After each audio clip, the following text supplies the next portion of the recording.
Joute réussie pour cette cavalière qui engrange des points précieux dans ce qu'on appelait à l'époque une quintaine, du nom de l'objet à percuter. Le but du chevalier, c'est de s'élancer avec sa lance et de frapper la quintaine le plus fort possible pour s'entraîner à désarçonner un autre chevalier. C'était un jeu, c'était une tradition?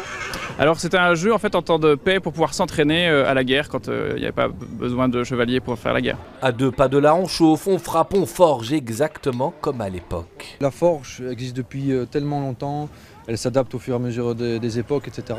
Donc nous, voilà, on adapte aussi un petit peu en fonction des enfants, en fonction de l'époque, mais la forge c'est toujours général et ça fait toujours son petit effet. Et si certains métiers sont restés identiques, on est heureux de voir que d'autres ont su évoluer en 6 siècles. Ceux-là qui ont existé, parce que ce sont des reproductions, le sang est un oxydant, ça risque de les faire rouiller bien plus vite, mais ce sont des reproductions faites à partir de livres trouvés dans des musées. On soignait vraiment les gens comme ça. Ah oui, tout à fait. Est-ce que ça vous intéresse les enfants? Vous auriez aimé être soigné par un docteur comme ça? Oui, non. Ça fait un peu peur. On est bien d'accord.